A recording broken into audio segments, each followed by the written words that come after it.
Hai guys, aku dengan Angga, aku salah satu member di COE. Nah, kali ini kita akan mewawancarai dari tim QC Service terkait dengan program kerja mereka. Langsung aja kita ke sana ya. Nah, di sini udah ada Bang Rahmat sebagai Service Quality Senior Inspector dan Bang Tri sebagai inspektornya. Selamat siang Bang. Siang Bang Angga. Gimana, udah siap buat kita sharing knowledge Bang? Siap Bang Angga. Jadi gimana kira-kira alur kita hari ini Bang? Oke, jadi hari ini perdana di Bandara Kuala Namu akan dilaksanakan kegiatan sharing knowledge. Kebetulan hari ini giliran kita dari Safety Risk dan Quality Control untuk mengadakan sharing knowledge. Mau tahu sharing knowledge tentang apa? Tonton terus videonya. Nah, ayo ikutan dengan kita. Siap, yuk.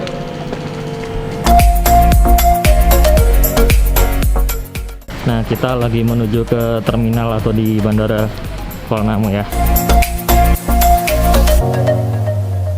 Bang Rahmat, Bang Tri, Siap Bang Angga. boleh tanya nggak sebenarnya apa sih fungsi dari QC Service itu sendiri di Bandara Kuala Namu? Oh, jadi gini Bang Angga, kita jelasin sedikit apa sih sebenarnya fungsi dari QC Service sendiri. Jadi salah satu ini fungsi dari QC Service yaitu melakukan planning, monitoring, dan evaluasi terhadap apa? Terhadap fasilitas pelayanan di bandar udara. Itu salah satunya Bang.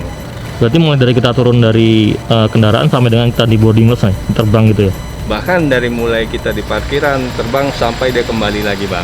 Oh, seperti itu. Nah, jadi kita akan membahas tentang standar pelayanan yang diberikan oleh operator bandar udara terhadap pengguna jasa bandara. Nah, ayo kita ikutin. Oke, sekarang kita berada di terminal kedatangan. Adapun kali ini kita akan membahas tentang standar pelayanan pengguna jasa bandar udara. Sebagai referensi ada Peraturan Menteri Perhubungan Nomor PM 178 Tahun 2015 tentang standar pelayanan pengguna jasa bandar udara. Di dalam PM tersebut ada 3 poin yang akan dibahas, yaitu tentang level of service, kedua kenyamanan, dan yang ketiga yaitu nilai tambah. Sekarang kita berada di security sentralisasi. Nah, teman-teman bisa lihat di sini ada proses pemeriksaan yang dimana gunanya untuk memastikan keselamatan dan penerbangan 100% aman. Bang Tri, kira-kira apa aja yang dilakukan di SCP Sentral ini Bang? Di sini ada tiga hal ya? yang harus diukur. Yang pertama itu ada waktu pemeriksaan tunggu. Waktu pemeriksaan tunggu, Iya. itu berapa lama? Di waktunya? PM 178 standar waktu ukurnya adalah 7 menit. 7 menit dia Iya. per orang atau per grup? 7 orang per menit Per orang ya? per orang. Nah, di sini bisa kita lihat ini adalah prosesnya. Dari waktu penumpang menunggu pertama menuju ke dilayaninya untuk pemeriksaan screening tubuh. Nah, itu waktunya 7 menit. 7 menit itu meliputi barang sampai dengan orangnya juga? Orangnya sampai ke antrian pertama untuk melewati walkthrough. Oke. Langsung. Ayo kita lihat. Teman-teman juga memastikan bahwa seluruh alat-alat elektronik harus dimasukkan dan melewati X-ray dengan aman.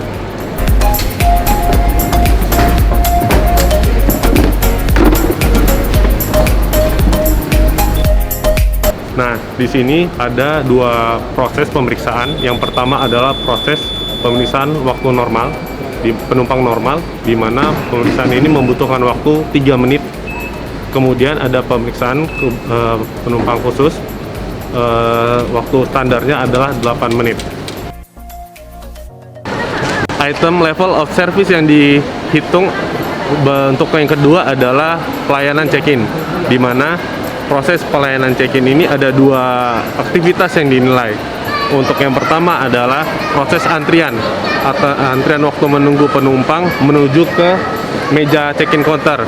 Standar waktu sesuai dengan PM 178 adalah 30 menit. 30 menit? 30 menit. Berarti dia maksimal ngantri di counter itu 30 menit sampai dia ada pelayanan dari counter check-in-nya? Benar, gitu? iya.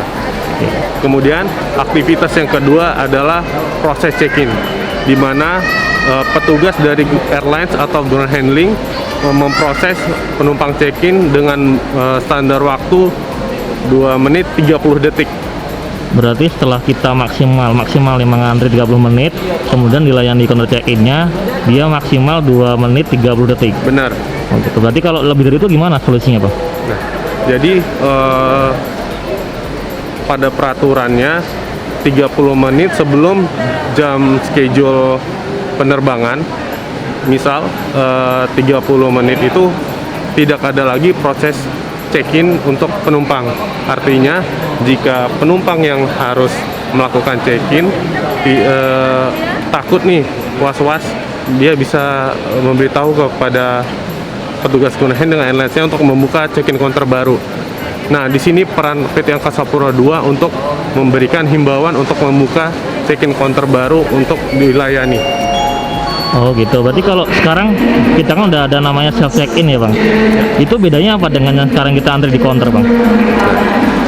Self check-in dapat dilakukan jika tidak ada barang yang harus dimasukkan ke dalam baggage dock. Nah, dan tentunya bisa dilakukan juga dengan pakai aplikasi Indonesia Airport. Di situ kita bisa check-in tanpa harus datang ke bandara untuk check-in di check-in counter. Berarti kalau kita tanpa bagasi kita bisa check-in ya, ataupun melalui Indonesia Airport. Benar. Tapi kalau kita ada bagasi kita harus antri juga ya di counter Harus check-in itu ya? antri, iya. Oh, gitu. Sekarang kita berada di ruang tunggu, di mana di ruang tunggu ini terdiri dari 12 gate. Untuk gate 1 sampai 4 ada di sana untuk internasional, dan gate 5 sampai 12 itu untuk penerbangan domestik. Dan di ruang tunggu ini kita juga sudah menerapkan social distancing, berupa kita tempel stiker-stiker yang menandakan ini menerapkan social distancing. Ini Bang, terkait dengan kursi kita udah nerapin ya social distancing dengan pemasangan stiker-stiker dan apa namanya penyelangan kursi sebagian itu kan. Kalau dengan suhu gimana Bang? Apa kita ada perubahan terkait dengan pelayanan kepada penumpang? Jadi berdasarkan PM 178, suhu yang diperbolehkan itu maksimal 25 derajat Celcius, Bang. Jadi, dan itu harus dicek secara berkala, minimal 1 kali dalam sehari. Berarti dalam sehari itu minimal satu kali dalam ngecekan ya? Itu yang melakukan siapa Bang? Apakah dari QC Service atau mungkin ada unit satuan teknis lain? Pengecekannya biasanya dilakukan oleh teman-teman TIS menggunakan alat namanya environmeter, ya, alat yang ada di tangan saya ini. Oh, itu buat melihat suhu juga suara ya mungkin ya? Ini semua ada, bisa melihat suhu, intensitas cahaya, dan juga untuk tingkat kebisingan. Oh, kemudian cahaya Bang. Apakah cahaya ini ada standar yang harus dipenuhi dari kita Bang, dari pengelola bandara? Ya pasti ada Bang. Masih menurut PM 178 itu intensitas cahaya yang diperbolehkan untuk area terminal itu sekitar 200 sampai 250 lux, dan untuk area toilet itu 100 sampai 150 lux, dan untuk area bagasi 250 sampai 300 lux. Berarti semua udah ada ini ya standar Sudah yang Bang, dipenuhi ya? standar berdasarkan PM 178. Kemudian dengan ini Bang, itu ada troli ya? Kalau troli itu gimana cara kita menghitung level of service-nya Bang? Apakah ada aturannya Bang? Jadi gini Bang, untuk troli itu yang harus dipenuhi antara lain 40% dari jumlah penumpang di waktu sibuk. Jadi untuk jumlah troli sendiri kita telah sediakan sekitar 2176 troli. Itu untuk area kedatangan dan keberangkatan atau? Itu untuk semua area Bang. Untuk semua area ya? Jadi Bandara Kuala Namu juga menyediakan fasilitas untuk orang-orang berkebutuhan khusus, salah satunya kursi untuk disabilitas. Jadi apabila ada kursi dengan simbol seperti ini diperuntukkan untuk para kaum disabilitas. Selain itu juga kita menyediakan kursi roda dan juga lift khusus disabilitas. Jadi pada kategori kenyamanan ada yang namanya fasilitas informasi, di mana di fasilitas informasi itu harus menyediakan counter visual dan audio. Salah satu contohnya ini audio, di mana fungsinya untuk melakukan pemberitahuan. Dan untuk visual kita ada FIDS, yaitu Flight Information Display System, yang tersebar di beberapa titik di setiap ruang tunggu.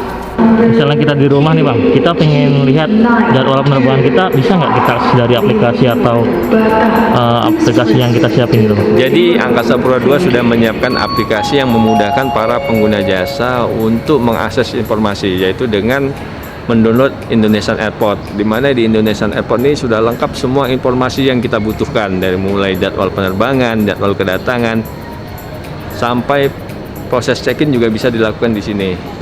Berarti semua Indonesia Airport sudah melangkup semua hal ya, termasuk dengan check-in, kemudian FIDS dan lain-lainnya. Jadi di Indonesia Airport ini semua lengkap sudah ada di dalamnya Bang. Anda tinggal download di Play Store ataupun App Store.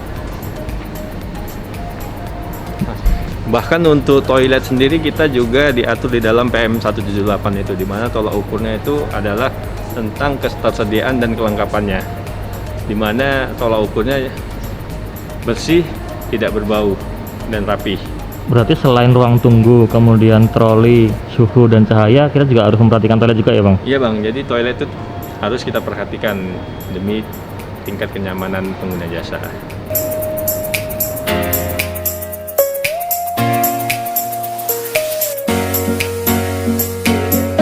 Bang, tadi kita udah bahas terkait dengan kursi difabel ya, yang udah kita siapkan buat mereka. Kalau toilet gimana? Mau Abakir juga ada itu? Jadi di Bandar Kuala Namu ini di setiap toilet pasti ada toilet disabelnya. Di setiap toilet sampingnya ada toilet untuk disabilitas. Kayak yang di sini ya? Ini ya Bang?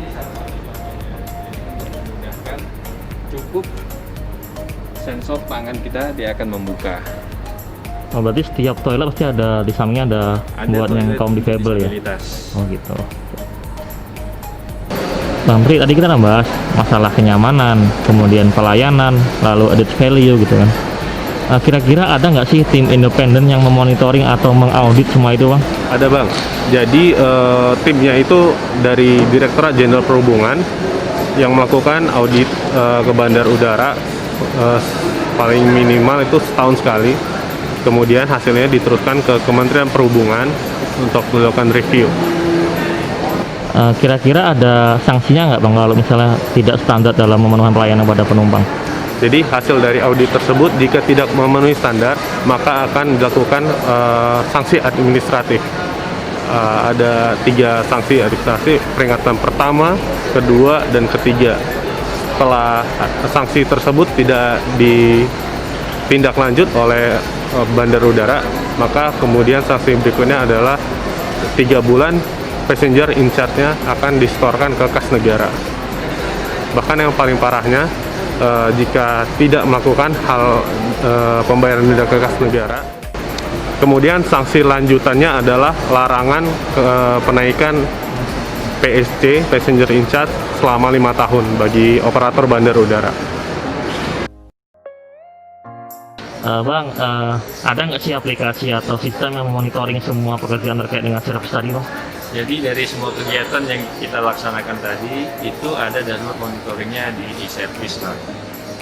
Jadi dengan website e-service tersebut kami dapat mengevaluasi dan memonitoring performansi dari level of service di Bandara Internasional Kuala Namu. Demikian dari kami, kita sambung lain kesempatan. Nah, oke, demikianlah sharing dari teman-teman Q Service. Semoga bermanfaat dan sampai jumpa di lain kesempatan.